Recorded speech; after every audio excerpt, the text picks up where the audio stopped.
Where are the leaders we can trust?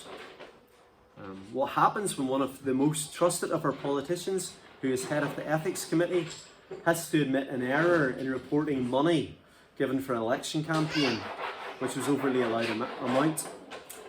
I speak of our own Pascal Donoghue. Squeaky clean image has maybe been muddied a little bit in recent weeks. What happens when someone who is trusted with the finance of a country for a little period and who is the chair of the ruling party of that country is themselves facing investigations for how they've handled their taxes, and who has to pay a massive fine, millions of pounds worth? Well, I'm looking across the water to the UK, to Conservative Party Chairman Nadeem Sahawi, or so I should say he used to be. He was actually sacked this morning, so he's gone.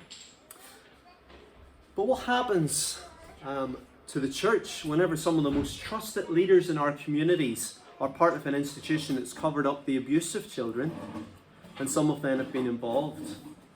When reports have unfolded one after the other, year after year, that have broken many people's trust in the Catholic Church. But what happens when this isn't just confined to one church, but when there's examples of abuse, whether it be sexual or emotional abuse or bullying, from leaders across different denominations, where nobody completely escapes free from blame? When some of our most esteemed leaders bring shame to the name of Jesus, Ravi Zacharias, Jean Vanier, well, it can lead to a loss of confidence in leadership at all. Sure, we wouldn't expect too much of our leaders, would we? We certainly wouldn't aspire to leadership or to step out into it to serve others. Maybe we might even think that who needs leaders anyway? Jesus is the head of the church. We've heard he is the ultimate leader this morning. If God leads us by his Spirit, we don't need human leaders. Have you come across that idea before? God's church is more free, more spontaneous, more organic than that. Well, these low expectations and low views of leadership are going to be challenged this morning as we turn to the letter from Paul to Titus. And he says this to Titus: "The reason I left you in Crete," verse 5, "was that you might put in order what was left unfinished and appoint elders or leaders in every town as I directed you." Leadership is important to Paul. As he begins this letter, in the body of the letter, it's the very first thing he puts his attention to. Here are instructions from one church leader to another church leader about establishing more leaders. You might be sick of hearing that word leader already this morning, but you might be thinking, what's it got to do with me? Well, before you tune out, let me point out that Titus is written to an individual, but it was meant to be read to the whole of the churches in Crete more widely. At the end of the letter we read, "Grace to you all," in chapter 3, verse 15, the very last verse. And the you there, we don't have a plural you in English, but it's plural in the Greek. Grace to all of you. And it kind of gives it away that it's not just Titus who's listening into this letter. It's been read more widely. You see, it's important for all the church to know what healthy and toxic leaders look like, to know who they can trust, and also what they should expect and how they might pray for their leaders. So before we see what wisdom Paul has for Titus to appoint leaders, let me get you to pause for a moment and think, what do you value in a leader? Just this week, I answered some questions for someone who is researching leadership in the Irish church and what sustainable leadership looks like. I wonder how you would have answered. What qualities does a leader in the Irish church today, a church like our own, need to have? Well, come with me as today we look to gospel-shaped leadership. And we're going to begin with healthy leaders. We're going to be looking outside and inside. But before looking at the detail, let's look at the dynamics here. Let's look at what Paul is doing before what he is saying. He has introduced himself as an apostle of Jesus Christ in verse 1. He's been entrusted with preaching the gospel by command of God our Saviour. So Jesus, who is head of the church, who is Lord and who is Christ, the King who rules God's kingdom, Jesus gives Paul the authority to lead as an apostle. But as we listen to this letter, Paul is nearing the end of his life. And as the church is in the middle of false teaching, it concerns Paul. He wants the truth of the gospel to be guarded. Wonder how you would guard the truth. Well, it might be surprising to you how Paul does. He guards the truth by giving it away. He guards it by giving it away to leaders who will continue on after him, but not any leader, to trusted leaders. In verse 4, he describes Titus as true, and in verse 5, he trusts him with the task of putting things in order. So from the apostle, leadership is given to Titus, and Titus is then to entrust it to others. You see, healthy leadership, as Emmanuel reminded us from reading from Philippians this morning, doesn't seek to grab or to hold on to power. Paul shows us here that he readily shares it with others. What we have is Paul's succession for leadership for churches among the Gentiles like in Crete. And that leadership has been passed on down through the years in the church. For Paul, entrusting leadership means recognizing leaders who are true and trustworthy in the gospel. Last week we learned that the knowledge of the truth leads to godliness in verse 1. So it shouldn't surprise us then that these are the qualities to look for. The knowledge of the truth, to know the gospel, the conviction of the gospel, but also the character of godliness. So inward convictions and outward character. We're to look in and out for healthy leaders. And you might remember last week that we said in ordering the church, it was like setting a limb in order that is broken. And what Paul gives us is he gives us pictures of like that arm from the outside, but also x-rays of the arm from the inside. The healthy one and the broken one. Let's start with the healthy leaders and the photo on the outside. Verse 6. An elder must be blameless, faithful to his wife, a man whose children believe and are not open to the charge of being wild and disobedient. There's a lot in this little verse. Faithful to his wife literally means a one-woman man. Does this mean that a church leader should only be a man? In fact, a married man. In fact, a married man with children. In fact, a married man of children who believe. Well, some people have understood that this refers to the status of who can be a leader. So it might exclude men who are single, divorced, remarried. But I think it's better to understand this in context with the whole passage. It's talking about the qualities of a leader. If you want to see a man who is fit to be a leader, Paul says, look at who he is at home. Who is he to his family? Is he devoted to his wife? Is he faithful to her? What kind of father is he?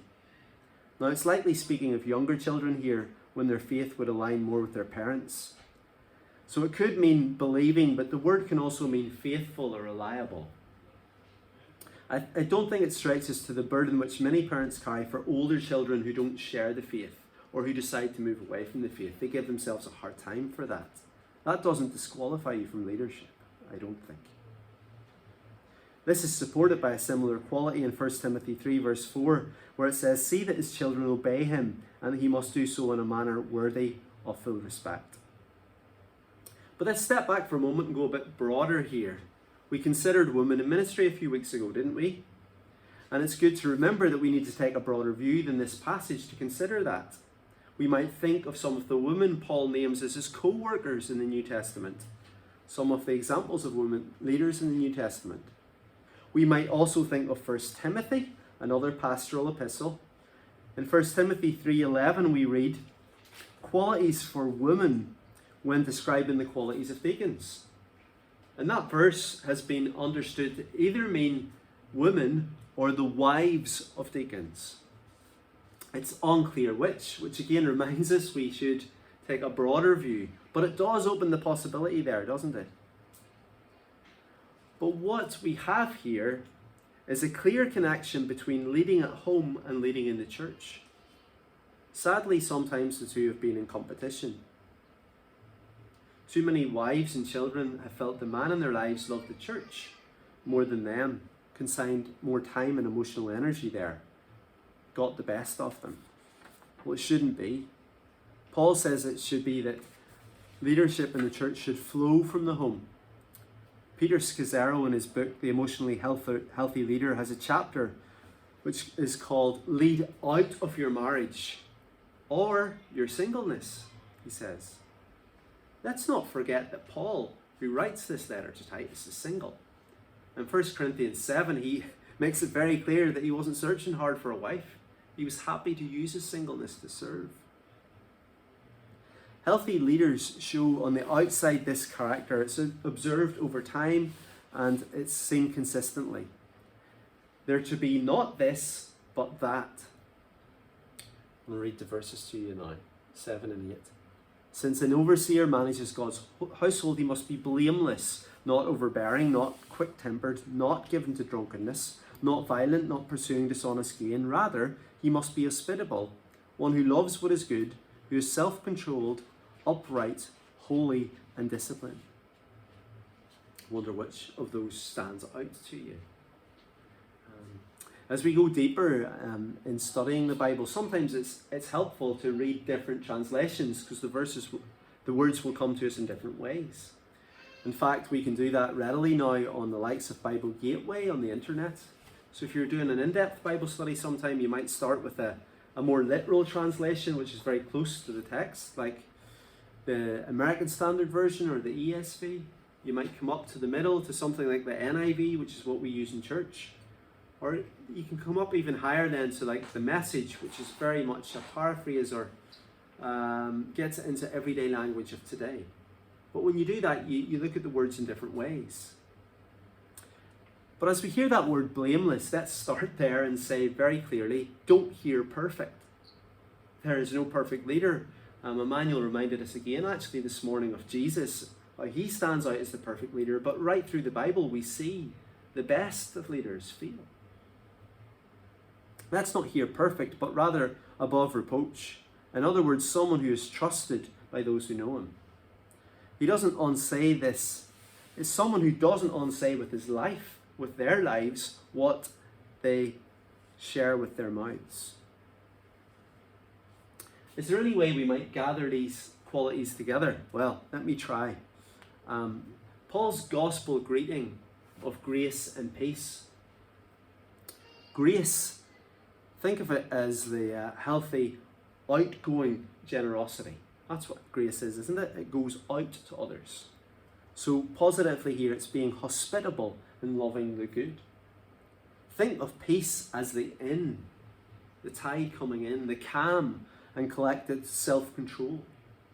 So it's the self-controlled, upright, holy and disciplined aspect here. Grace goes out, peace comes in. But notice the unhealthy out as well, where you lose the run of yourself, where you're overbearing or angry or drunk or violent, where there's that losing yourself. But there's also an unhealthy in that grabs and holds on to things for yourself. Dishonest gain, it's called here. It gets rather than gives. This is the outward character that's to be shaped by the gospel. But inwardly, they're to have the same gospel convictions. Verse 9, he must hold firmly to the trustworthy message as it has been taught, so that he can encourage others by sound doctrine and refute those who oppose it. Here's someone who holds to the truth and passes it on to others in healthy teaching.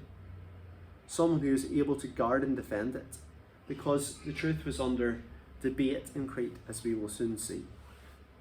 So here we have these pictures of the outside and inside of healthy leaders. And even though Paul commands Titus to order the church, do you know the shape he's most interested in isn't which positions they take up, it's the shape of their lives.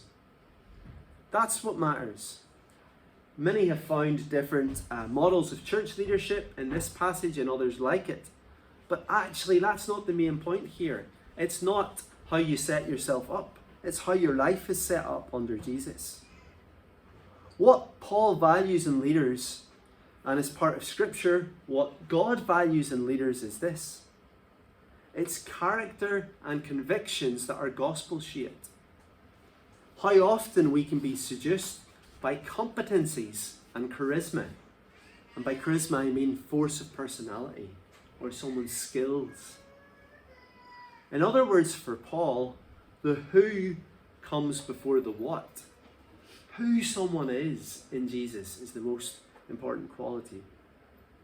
So let me ask you this morning, who comes to your mind when we name these qualities? That outgoing generosity, that inward peace and self-control. Who has invested in you or entrusted you with the gospel and shared their life with you as a leader? Whilst a few weeks ago we thought of women like Mary, who was a quiet hero or showed humble confidence, she was like a lead singer in the collective around Jesus' birth, let me say.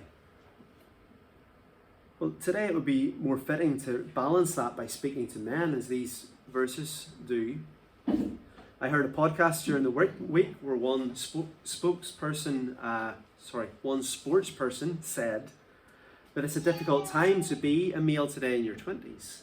That somehow you're expected to atone for all the sins of the patriarchy who went before you.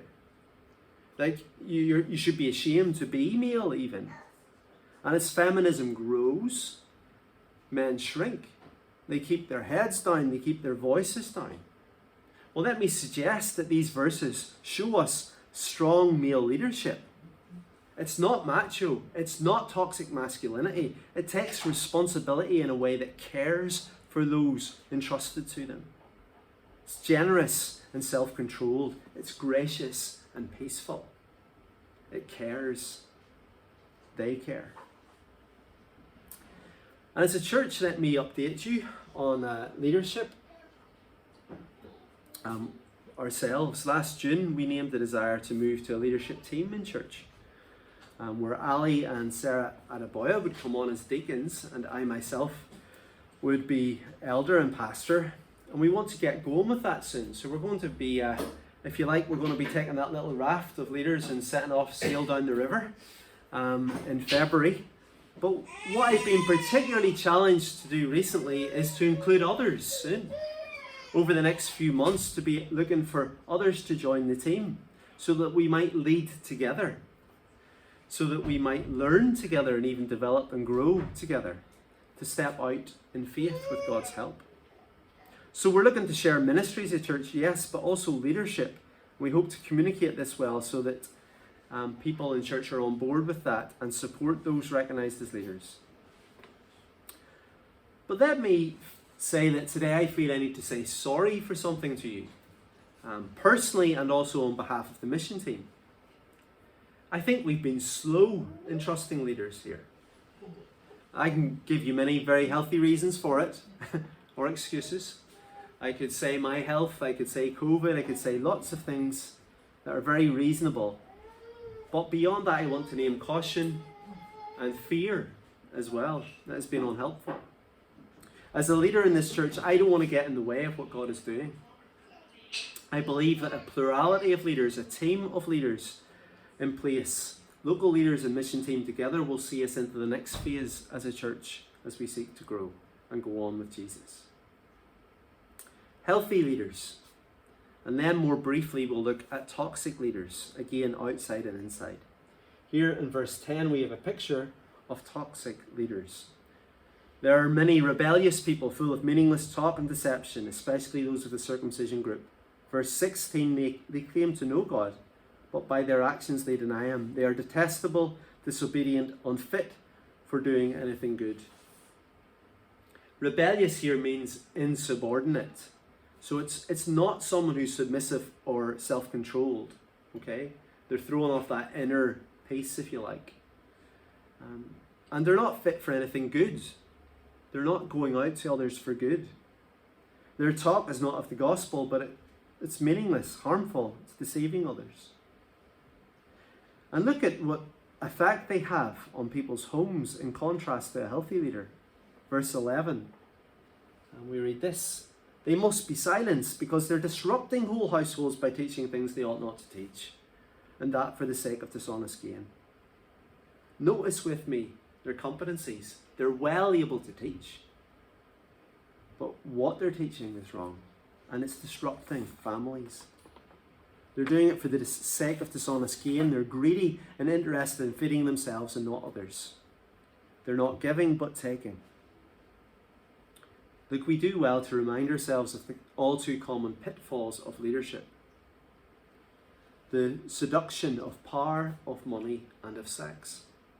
Before Israel, God's people, ever had their king, they were to give him instructions to guard him from these. In Deuteronomy 17, in verses 16 and 17, we read that he's not to have great numbers of horses, not to be too powerful, not to take many wives, not to take lots of money and gold. It's to manage these things, to be self-controlled. That's maybe how it looks on the outside, but what about the inside? What was toxic about what these leaders believed? Well, we read that they are of the circumcision group in verse 10, meaning they're Jewish in background, okay? Their teaching is Jewish myths and merely human commands in verse 14. So it could mean that they fit with that Jewish flavoured teaching that Paul seemed to run up against time and again. That he writes the letter of Galatians into that idea of the Judaizers who said, look, Gentiles, if you want to come to faith, you need to behave like a Jew. You need to observe the law.